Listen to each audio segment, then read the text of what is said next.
देखो पिछले वाले वीडियो में आप लोगों ने लेक्चर नंबर 39 में, अभी आप लोगों का लेक्चर नंबर 40 है। और पिछले में आप लोगों को मैंने बेटा बताया था अष्टफली का संकुल में क्रिस्टल क्षेत्र विपाटन। तो यहाँ पर एक बिंदु था जो बिंदु वो रह गया था। अब मैं उस बिंदु के बारे में बताऊंगा, इसके बारे में आपको बाद में बताऊंगा कि आपको दो चीज़ याद रखनी थी उसके अंदर। किसके अंदर? अष्टफलकीय संकुल में, ये मैं वापस बोल रहा हूँ, अष्टफली के संकुल में क्रिस्टल क्षेत्र विपाटन, जिसको आप लोगों ने डेल्टा ओ बोला था। अब ये कहना एक कंडीशन ये थी कि क्रिस्टल क्षेत्र विपाटन जब आप लोग अप्लाई करते हो तो उस कंडीशन के अंदर दो प्रकार की ऊर्जा होती है। एक तो डेल्टा ओ, जिसको बोलोगे आप लोग अष्टफलकीय संकुल की ऊर्जा बोल सकते हैं उसको अपन, संकुल की ऊर्जा, जिसको डेल्टा ओ से इंडिकेट करेंगे। और एक होता है डेल्टा पी या पी, जिसको बोलेंगे आप लोग बेटा युग्मन ऊर्जा। क्या ना बोलेंगे इसको? युग्मन ऊर्जा। फिर आप लोगों को मैंने एक बात बताई कि जो डी कक्षक है वो डी कक्षक के प्रकार, दो प्रकार मैंने बताए थे, एक T2G होता है तो दूसरा कौन सा होता है बेटा? EG होता है। तो आप लोगों ने अष्टफली के संकुल में देखा था कि T2G की ऊर्जा क्या होती है? कम, और EG की ऊर्जा क्या होती है? अधिक। और इन दोनों के मध्य का जो ऊर्जा अंतर होता है वो 10 DQ के बराबर होता है। तो बेटा कहने का मतलब होता है कि यहाँ पर दो कंडीशन अप्लाई होती है। यदि डेल्टा O का मान अधिक है डेल्टा P से, अर्थात अष्टफलकीय ऊर्जा का मान जो है युग्मन ऊर्जा से क्या है बेटा? अधिक है, तो उस कंडीशन के अंदर आप लोगों का क्या बनेगा बेटा? आंतरिक चक्रण संकुल। कौन सा बनेगा? आंतरिक चक्रण संकुल। और आंतरिक चक्रण संकुल में कौन सा डी काम आने वाला है? N-1 ND कक्षक, मतलब अंदर का डी कक्षक काम आएगा। जब कब? जब डेल्टा O का मान डेल्टा P से अधिक हो तो उस कंडीशन के अंदर डी कक्षक के इलेक्ट्रॉन का युग्मन होगा। अर्थात कहने का मतलब है कि यदि डी में आपके पास 6 इलेक्ट्रॉन है, डी में कितने? 6, तो आप लोग नीचे T2G में 1 2 3 4 5 6 भरोगे, EG में नहीं जाओगे क्योंकि आपको युग्मन करवाना पड़ेगा। उसके बाद यदि अपन दूसरी कंडीशन लगाते हैं इसके अंदर, डेल्टा O का मान किससे कम है बेटा? डेल्टा P से। जब डेल्टा P से जब कम होता है तो बढ़ता है बेटा, उसको बोलोगे आप लोग बाह्य चक्रण संकुल। क्या बोलोगे? बाह्य चक्रण संकुल। और इसके अंदर आपका ND कक्षक काम आता है, जिसको आप लोग बोल सकते हैं एक तरह से उच्च चक्रण संकुल। यदि D यहाँ पर D6 विन्यास है तो हम कह सकते हैं T2G क्या बोलोगे? 6 बोलोगे। EG क्या बोलोगे? 0। कब? जब कंडीशन पहली वाली है। कौन सी कंडीशन है? पहली वाली कंडीशन। पहली वाली मतलब डेल्टा O का मान डेल्टा P से क्या है? अधिक है, तो आंतरिक चक्रण संकुल। और जब भरोगे D6 विन्यास को भर रहे हो तो T2G में 6 और EG में क्या करोगे? 0। और इसकी प्रकृति की बात करो तो प्रति चुंबकीय है। इसी प्रकार से कंडीशन दूसरी लगा दे अपन, D6 विन्यास है और दूसरी कंडीशन लगा रहे हैं ये वाली। अब दूसरी लगा रहे हैं तो अपन बोलेंगे T2G। देखो बेटा 1 2 3 फिर 4 5 और 6, अर्थात T2G में कितने आ गए? 4। और EG में कितने आ गए बेटा? 2 आए। समझ में आ गई? अरे कहने का मतलब आप क्या भर रहे हो? T2G में 1 2 3, फिर उसके बाद 4 5 और छठा आएगा नीचे की तरफ। तो नीचे आया तो T2G में हो गए 4 और EG में कितने लगे? 2। तो बेटा एक कंडीशन ध्यान रखना, जब अष्टफलकीय ऊर्जा का मान किसके? युग्मन ऊर्जा से अधिक होगा तो उस कंडीशन को आंतरिक चक्रण संकुल बनेगा, जिसके अंदर N-1 ND कक्षक काम आएगा।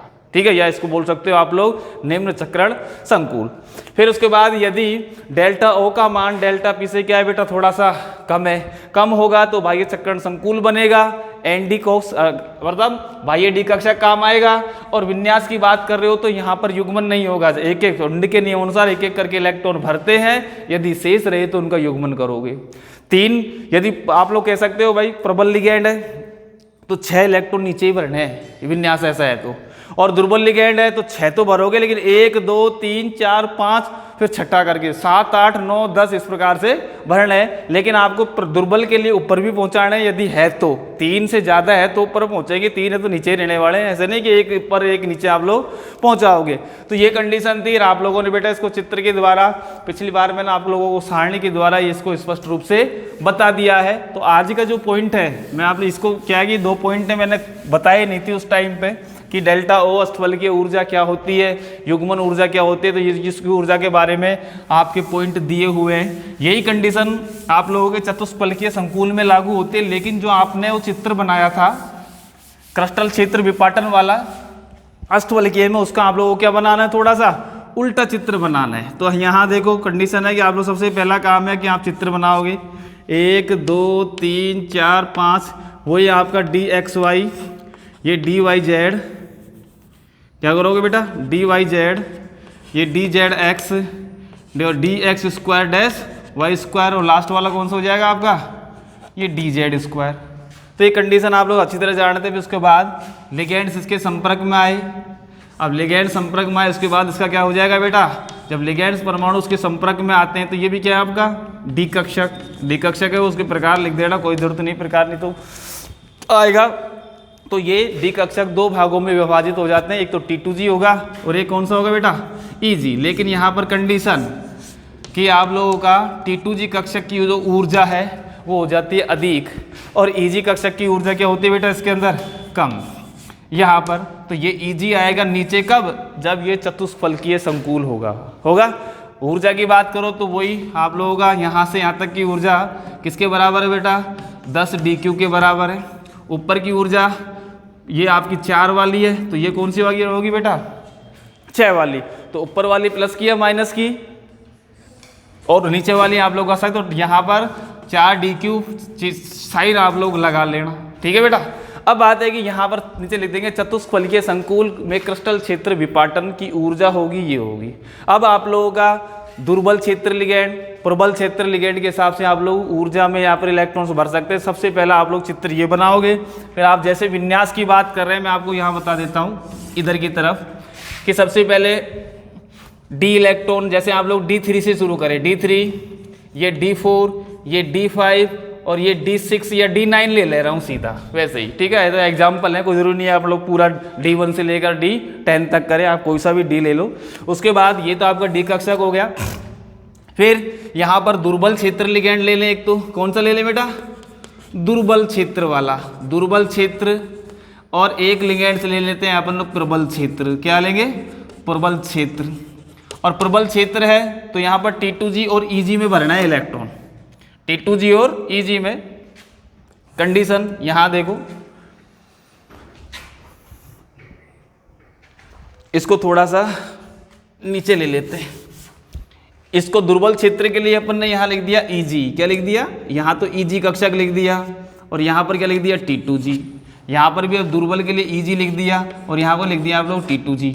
और चुंबकीय आघूर्ण के मान आप लोग देख लेना, क्योंकि इसके लिए अलग निकलेंगे, उसके लिए आप लोग अलग निकालोगे। और चुंबकीय आघूर्ण का जो सूत्र है म्यू बराबर √n+2 के सूत्र में आप लोग n का मान अर्थात अयुग्मित इलेक्ट्रॉनों की संख्या भरोगे। तो यहाँ पर बोला D3 बोल दिया भाई, ये D4 बोल दिया, ये D7 बोल दिया, और वैसे ही अपन ने भर दिया D9, अपनी तरफ से अपने एग्जाम्पल ले रहे हैं। अब देखो कौन सा है, दुर्बल क्षेत्र।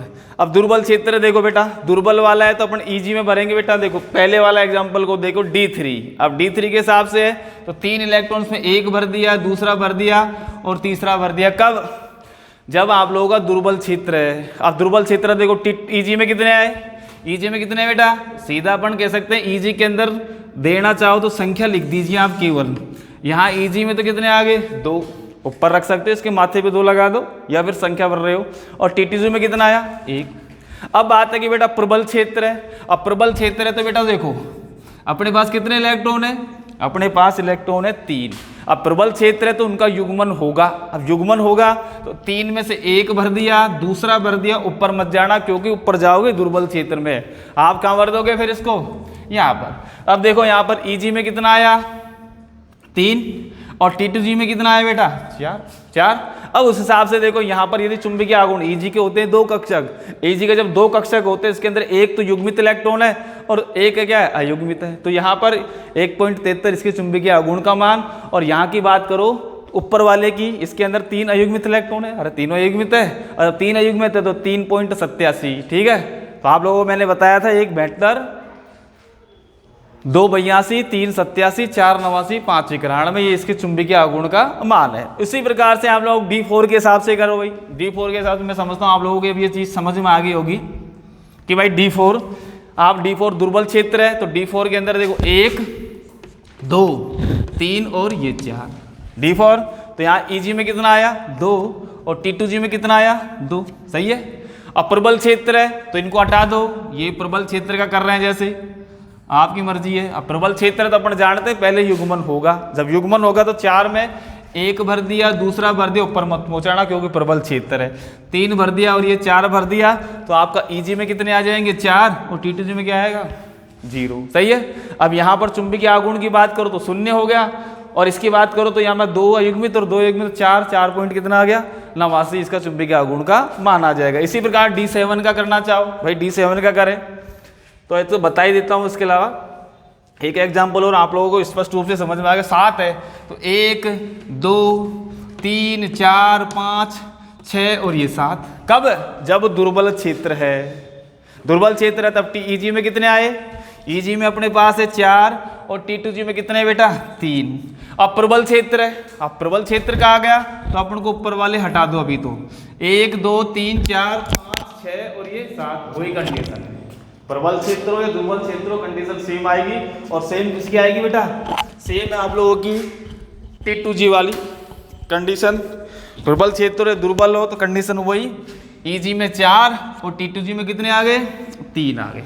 तो आप 9 वाला भी आप लोग आसानी से भर सकते हैं, इनके चुंबकीय आघूर्ण का मान निकाल सकते हैं। तो आप ये ध्यान रख लेना, चतुष्फलकीय संकुल में क्रिस्टल क्षेत्र विपाटन का जो चित्र आएगा जस्ट इसका विपरीत आएगा, विपरीत के हिसाब से आप लोग इसका मान रखोगे, दोनों का डिफरेंट बता देना, 4 और 6 लिख देना आप, तो टोटल 10 DQ इसकी ऊर्जा का मान रख देना है, माइनस प्लस से कोई लेना देना नहीं है, ठीक है। अब इसके अंदर एक नेक्स्ट पॉइंट होता है कि डेल्टा टी व डेल्टा O अर्थात चतुष्फलकीय संकुल में क्रिस्टलीय क्षेत्र विपाटन की ऊर्जा और अष्टफलकीय संकुल में क्रिस्टलीय क्षेत्र की विपाटन ऊर्जा के मध्य क्या संबंध होता है। तो 1 नंबर का ये सवाल पूछ सकता है कि भाई संबंध क्या है। तो आपकी किताब में दिया हुआ है बेटा,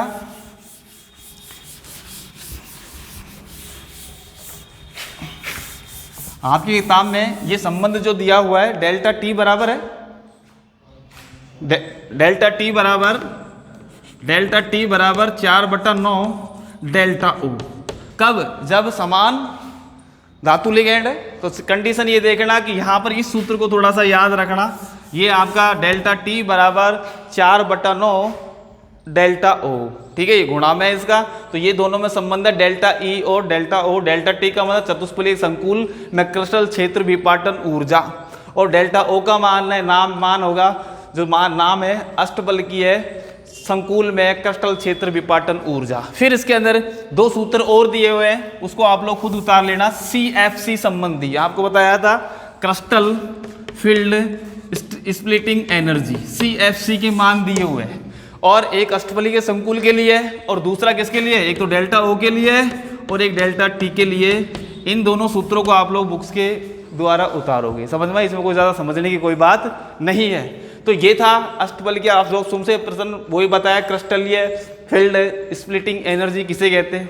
भाई अपन जानते हैं कि जब केंद्रीय धातु परमाणु के संपर्क में डी कक्षक आते हैं तो डी कक्षक 2 भागों में विभाजित हो जाते हैं। इसको बोलोगे आप लोग डी कक्षक, अर्थात डी इलेक्ट्रॉनों का विपाटन है, और इस विपाटन के परिणाम स्वरूप हुई ऊर्जा में जो कमी होती है उसको बोलोगे क्रिस्टल फील्ड स्टेबिलिटी, मतलब स्थायीकरण ऊर्जा, जिसका नाम है CFSE।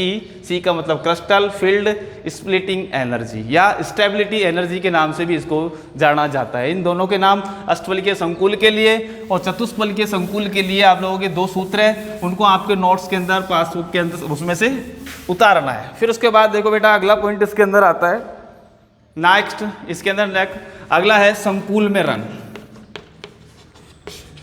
संकुल में रंग, सबसे पहली बात है कि भाई कोई भी संकुल हो या फिर कोई भी यौगिक हो, कोई भी रासायनिक यौगिक जो है ना, वो रंग क्यों प्रदर्शित करते हैं, पहला बात सुन लो।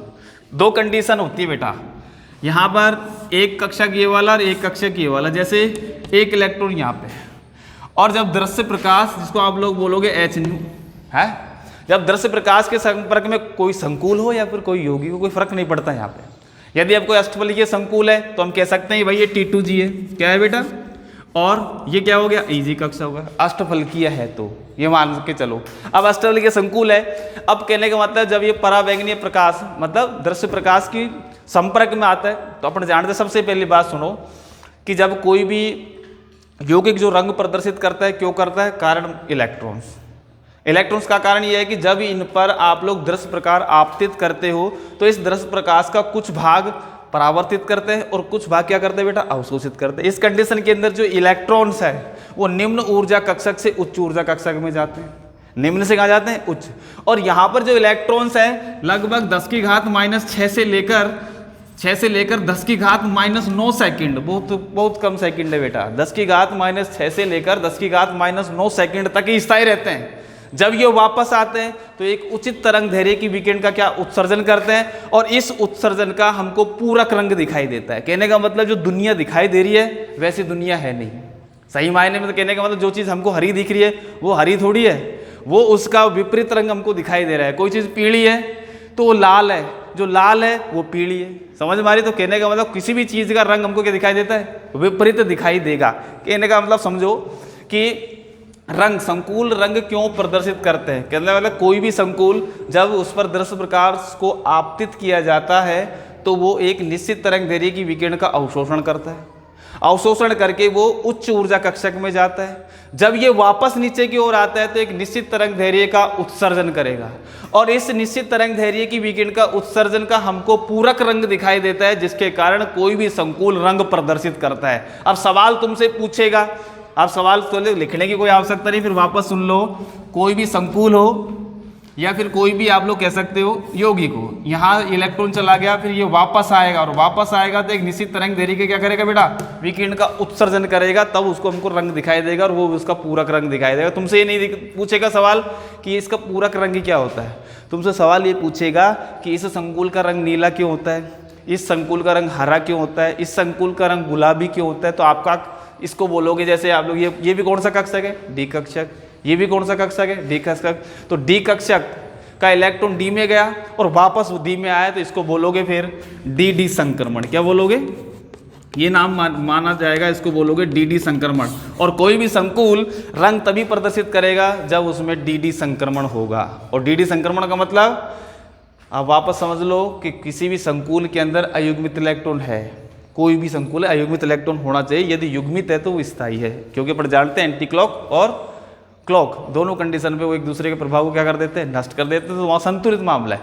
अयुग्मित इलेक्ट्रॉन हुआ तो उसको आप लोग दृश्य प्रकाश के संपर्क में रखोगे, एक निश्चित तरंग दैर्घ्य की विकिरण का उत्सर्जन अवशोषण करेंगे और उच्च ऊर्जा कक्षक में जाएंगे। उच्च ऊर्जा कक्षक में ये अस्थायी होते हैं। जब ये वापस निम्न ऊर्जा कक्षक में आते हैं तो एक निश्चित तरंग दैर्घ्य की विकिरण का क्या करते हैं, उत्सर्जन करते हैं और उसका हमको पूरक रंग दिखाई देता है, इसीलिए संकुल रंग प्रदर्शित करते हैं। समझ में आई?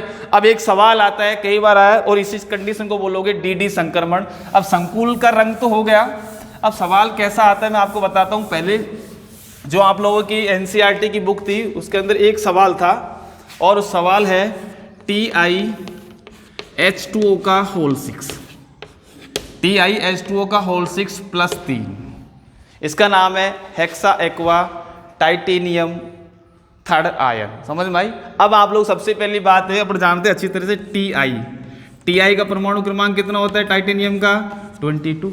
सही है? स्कैंडियम के बाद टाइटेनियम 3D श्रेणी का दूसरा सदस्य। उसके बाद आप इलेक्ट्रॉन विन्यास लिखो तो आर्गन, और इसको बोलोगे 4s2 और इसको बोलोगे 3d2। सही है? ये हो गया आप लोगों इसका इलेक्ट्रॉनिक विन्यास, जिसको आप लोग बोलोगे ग्राउंड स्टेट। अब अपन जानते हैं कि यहाँ पर Ti का ऑक्सीकरण क्या है, +3। अब इसका Ti का इलेक्ट्रॉनिक विन्यास लिखेंगे +3। यहाँ पर बात करेंगे तो आर्गन 4s0 और 3d1 क्या हो गया बेटा, 1। कौन सा संकुल है ये, अष्टफलकीय है कि चतुष्फलकीय है? दिखाई दे रहा है समन्वय संख्या 6 है तो एक अष्टफलकीय संकुल है। अब इसका सवाल ये है कि TiH2O का होल 6 का रंग बैंगनी क्यों होता है, ये सवाल है। TiH2O का होल 6 का रंग बैंगनी होता है, क्यों? तुमसे ये सवाल नहीं पूछेगा कि इसका रंग कैसा होता है, ऐसा कोई सवाल नहीं होता। इसका बैंगनी रंग क्यों होता है, और बैंगनी रंग के कारण के पीछे देखो आप, जब इसका इलेक्ट्रॉनिक विन्यास लिखते हैं तो इसके डी कक्षक में कितने, एक इलेक्ट्रॉन। अपन यहाँ कह सकते हैं कि भाई एक अष्टफलकीय संकुल है, देखो वही कंडीशन। ये वाला कौन सा कक्षक हो गया हमारा, Eg, और ये वाला कक्षक कौन सा हो गया हमारा, T2G। अब T2G के अंदर क्या है बेटा, एक इलेक्ट्रॉन, सही है। अब इसको आप लोग क्या करोगे, दृश्य प्रकाश के संपर्क में रखोगे। संपर्क में रखोगे तो ये इलेक्ट्रॉन उत्तेजित होकर कहाँ जाएगा, कहाँ जाएगा, Eg कक्षक में जाएगा। तो अपन ने इसको कहाँ पहुंचा दिया, एक इलेक्ट्रॉन का Eg में पहुंचा दिया, और ये आपका T2G खाली रह गया, Eg में पहुंच गया एक। अब ये वापस आएगा इलेक्ट्रॉन, क्या करेगा बेटा, ये वापस आएगा, किस में आएगा, वापस ये T2G में आएगा। जब T2G में वापस आएगा तो Eg में हो गया 0 और T2G में हो गया वापस 1 हो गया। तो जिसके कारण ये क्या करेगा, रंग प्रदर्शित करेगा, और इसका जो रंग होगा वो कैसा होगा, बैंगनी होगा। कहने का मतलब है कि जब कहने का TiS2O का होल 6 का इलेक्ट्रॉनिक विन्यास लिखते हैं तो इसके डी कक्षक में एक अयुग्मित इलेक्ट्रॉन होता है। ये अयुग्मित इलेक्ट्रॉन जब ये दृश्य प्रकाश के क्षेत्र में आता है, इसको रखा जाता है, तो इसका T2G का एक इलेक्ट्रॉन उत्तेजित होकर, T2G क्या है, इसकी ग्राउंड स्टेट है, नीचे निम्न अवस्था है, उत्तेजित होकर Eg कक्षक में जाता है। Eg कक्षक में यह इलेक्ट्रॉन अस्थायी होता है। जब वापस ये T2G कक्षक में आता है तो एक निश्चित तरंग दैर्ध्य की विकिरण का क्या करता है बेटा, उत्सर्जन करेगा, और उत्सर्जन के परिणाम स्वरूप इसका हमको एक पूरक रंग दिखाई देता है, और वो जो रंग होता है उसको बैंगनी रंग बोलेंगे। और इस अवस्था को बोला जाता है बेटा DD संक्रमण, क्योंकि अपन जानते हैं ये भी कौन सा कक्षक है, DD, और D कक्षक है, तो ये भी कौन सा कक्षक है, D कक्षक है। तो भाई D का D में ही हो रहा है, D का इलेक्ट्रॉन D में गया और वापस D में आ रहा है, तो इस कंडीशन को क्या बोलोगे, इस कंडीशन को बोलोगे DD संक्रमण। सवाल तुमसे ये पूछे ना कि भाई कोई भी संकुल है वो रंग प्रदर्शित क्यों करते हैं, एक बिंदु में जवाब DD संक्रमण के कारण। समझ में आई, सीधा साठ, ज्यादा अपन को ज्यादा माथा बच्ची नहीं करनी। सवाल यूं आया 2 नंबर का, TiS2O का होल 6 + 3 का रंग बैंगनी क्यों होता है, इलेक्ट्रॉनिक विन्यास लिख के बताओगे। इसके डी में एक इलेक्ट्रॉन, ये एक अष्टफलकीय संकुल है, और T2G की ऊर्जा क्या है इसके अंदर, कम, और Eg की ऊर्जा क्या है बेटा, अधिक। अब T2G में भरोगे एक इलेक्ट्रॉन, जो आप लोगों ने क्रिस्टल क्षेत्र विपाटन में भरा था। अब क्या होगा, जब दृश्य प्रकाश के क्षेत्र में आता है तो ये T2G का इलेक्ट्रॉन उत्तेजित होकर Eg कक्षक में जाएगा। जब ये वापस T2G कक्षक में आएगा तो एक निश्चित तरंग दैर्ध्य की विकिरण का क्या करेगा, उत्सर्जन। जब ये यहाँ ग्राउंड स्टेट में है तो अवशोषण होगा, ऊर्जा अवशोषित करके ऊपर पहुंचेगा। जो ऊपर पहुंच गया तो अपनी ऊर्जा में कमी करेगा, तो वहां पर उत्सर्जन करेगा। उत्सर्जन करेगा तो वो हमारी जो रेटिना है, आंख की रेटिना है, उस पर आपतित होगा, और उस हिसाब से हमको उसका पूरक रंग दिखाई देता है। इसीलिए इसका रंग कैसा होता है, बैंगनी होता है, और इस अवस्था को बोला जाता है DD संक्रमण। तो आप कोई भी संकुल हो, दुनिया का कोई भी हो, अपन जानते हैं मुख्य रूप से जितने, जैसे कॉपर सल्फेट है उसका रंग नीला दिखाई देता है। अरे कॉपर सल्फेट जो जलीय होता है, मतलब CuSO4.5H2O का रंग नीला है, लेकिन यदि अपन इसको गर्म कर दे तो पाल क्रिस्टल जल बाहर निकल जाए तो श्वेत हो जाते हैं। तो कहने का मतलब जितनी भी D ब्लॉक अर्थात कह सकते हैं 3D श्रेणी के मुख्य तत्व ही अपना रंग प्रदर्शित करते हैं। जैसे फेरस सल्फेट जिसको इसका रंग होता है हरा, कारण D कक्षक के अंदर अयुग्मित इलेक्ट्रॉन। तो तुमसे कोई भी पूछे तो एक ही सवाल कि D कक्षक के अंदर यदि अयुग्मित इलेक्ट्रॉन है तो उत्तेजित होकर उच्च ऊर्जा में जाएंगे, जब वो वापस आएंगे तो एक निश्चित तरंग दैर्ध्य का विकिरण का उत्सर्जन करेंगे, जिसके कारण हमको इसका रंग दिखाई देता है। इसीलिए जितने भी संकुल है जिनमें अयुग्मित इलेक्ट्रॉन होता है वो रंग प्रदर्शित करेंगे। अर्थात अयुग्मित इलेक्ट्रॉन यदि है तो रंगीन, कलरफुल, और यदि सभी युग्मित इलेक्ट्रॉन है तो बेटा वो है कलरलेस, अर्थात वो है बेटा क्या, समझ में आ गई, रंगहीन है। तो इस हिसाब से आप लोग इसके कलर के बारे में बताओगे। अगला जो पॉइंट है इसके अंदर इसके स्थायित्व का है बेटा, कि कौन सा संकुल अधिक स्थायी होता है। तो स्थायित्व के बारे में आपको लोगों को मैं थोड़ा सा बताता हूं। इसके अंदर देखो, इसके अंदर पॉइंट है संकुल का स्थायित्व लिख देते हैं। संकुल का स्थायित्व अर्थात कोई भी संकुल कैसे स्थायी होगा इसके बारे में। तो आप लोग यहाँ पर केंद्रीय धातु परमाणु को तो M मानो, और उस पर जो आवेश है, धनावेश है, उसको प्लस मानो या A मान लो, कोई दिक्कत नहीं है। यहाँ पर N बराबर लिगेंड्स परमाणु की संख्या है, 4 भी हो सकती है, 6 भी हो सकती है, और माइनस एक्स का मतलब होता है इसके ऊपर जो ऋणावेश लगा हुआ है। अपन इसको संकुल बनाएंगे तो एम एल एन और इसकी घात लगा देंगे y, और y का मतलब होगा प्लस जो संकुल धातु है उस पर जो धनावेश है उसका आवेश, और जो लिगेंड्स है उसका ऋणावेश का जो योग है वो बराबर किसके है, y के। आपकी किताब के अंदर इसको b लिखा हुआ है, b लिख रखा है, तो यहाँ पर ये आप लोग b लिखो, a लिखो, y लिखो, लेकिन ये समझो कि यहाँ a प्लस प्लस और माइनस की जो योग है उसको संयुक्त रूप से, क्योंकि प्लस माइनस हम लगा सकते हैं, इसको आवेश हटा के अपन संतुलित हो गया भाई, प्लस और माइनस क्या हो गया, संतुलित हो गया, तो अपन को y के रूप में इसको लिख सकते हैं। फिर इसके अंदर अपन कह सकते हैं द्रव्यानुपाती क्रिया नियम से। द्रव्यानुपाती क्रिया नियम का अनुसार क्या होता है बेटा, जो सक्रिय द्रव्यमान के मतलब क्रिया कारक की सांद्रता और उत्पाद की सांद्रता, मतलब उत्पाद की सांद्रता बटा क्रिया कारक की सांद्रता का जो अनुपात होता है ना, उसी को क्या बोलोगे आप लोग, Ks बोलोगे। और द्रव्यानुपाती क्रिया नियम के अनुसार आपको उत्पाद तो ऊपर लिखने पड़ते हैं और क्रिया कारक नीचे लिखने पड़ते हैं। तो उत्पाद बराबर यहाँ Ks बराबर हो जाएगा बेटा ml n की घात y बटा आप लोग क्या आ जाएगा m की घात क्या लगाओगे, प्लस a लगा दो, और यहाँ पर l की घात माइनस x लगा दो, और ये आपकी संख्या कितनी आ जाएगी n। तो यहाँ पर आप सुन लो, मेन बात है कि जिस भी संकुल के लिए केस का मान अधिक होगा, जिस भी संकुल के लिए केस का मान अधिक होगा, अर्थात हम कहते हैं के एस बराबर के एस समानुपाती संकुल का स्थायित्व, ये बोल सकते हो। कहने का मतलब जितना अधिक केस का मान होगा उस संकुल का स्थायित्व उतना ही अधिक होगा। अब यहाँ पर अपन ने एक एग्जाम्पल अभी मैंने ले रहा हूँ कि पहला एग्जाम्पल है 1.6 इंटू 10 की पावर 7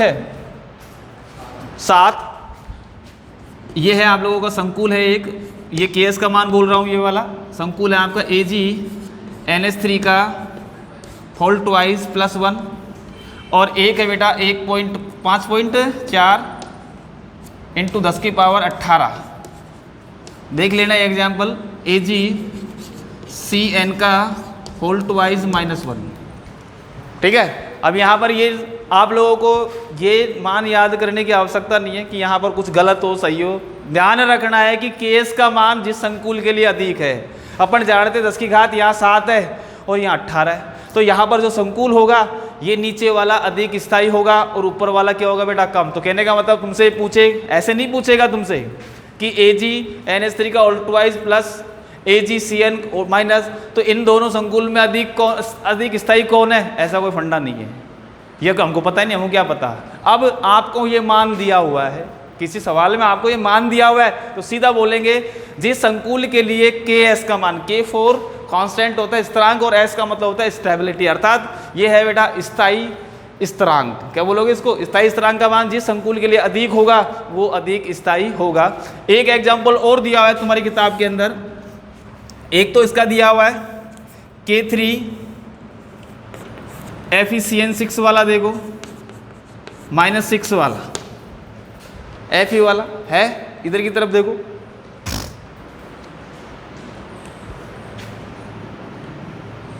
और एक एग्जाम्पल है ये वाला K4 FeCN6,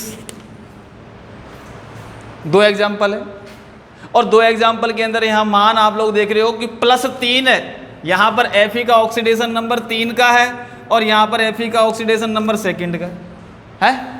अब यहाँ पर ये देखो, ये वाला एग्जाम्पल आप लोग करो तो ये तो 3rd मार है और ये क्या है 4th मार है। अब ये कंडीशन एक चेंज, एक नियम और होता है कहने का, संकुल के स्थायित्व को प्रभावित करने वाले कारक।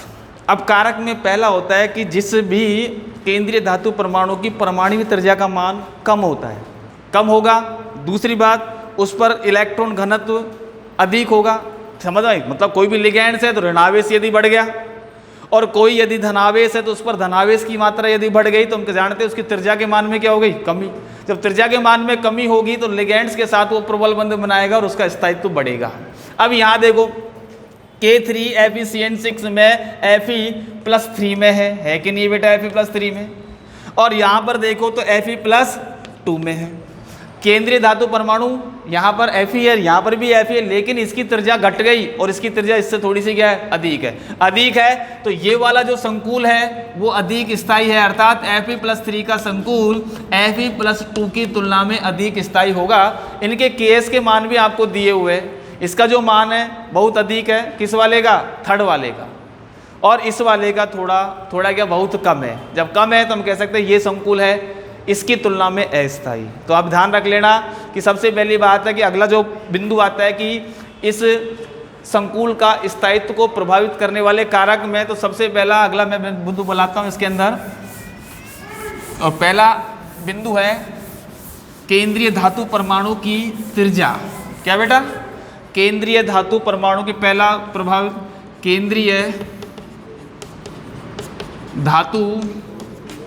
केंद्रीय धातु की त्रिज्या। और केंद्रीय धातु की त्रिज्या का मतलब है कि अपन जानते हैं जैसे जैसे धनावेश में वृद्धि होगी, जैसे जैसे धनावेश में वृद्धि होगी केंद्रीय धातु परमाणु की त्रिज्या में कमी आएगी। अपन जानते हैं कि जब किसी भी उदासीन परमाणु को लें तो उसमें इलेक्ट्रॉन्स और प्रोटॉन की संख्या बराबर होती है, लेकिन यदि अपन उसको धनायन बना रहे हैं तो धनायन बना रहे तो आपने इलेक्ट्रॉन्स बाहर निकाल दिए, अरे इलेक्ट्रॉन्स तो घट गए लेकिन प्रोटॉन तो वो के हो ही रहे। तो यहाँ पर इलेक्ट्रॉन्स प्रोटॉन के मध्य होता है आकर्षण, और आकर्षण के कारण आकार में क्या हो जाती है, कमी। तो यही कारण है कि Fe+3 संकुल Fe+2 संकुल की तुलना में अधिक स्थायी होगा। समझ भाई। दूसरी बात, मान के चलो कि केंद्रीय धातु परमाणु पर आवेश की मात्रा समान है। जब आवेश की मात्रा समान है तो जैसे आप लोग कह सकते हैं जैसे Fe है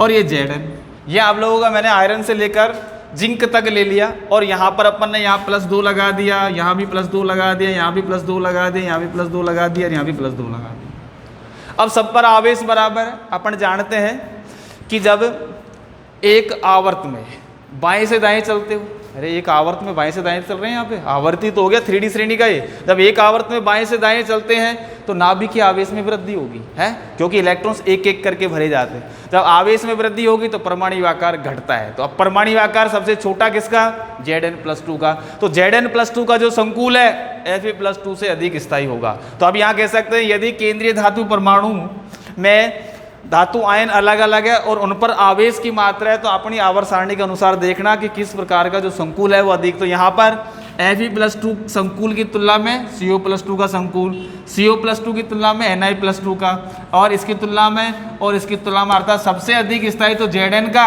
और सबसे कम स्थायी होगा Fe का, जब आप लोग ये पूरी श्रेणी दी हुई हो।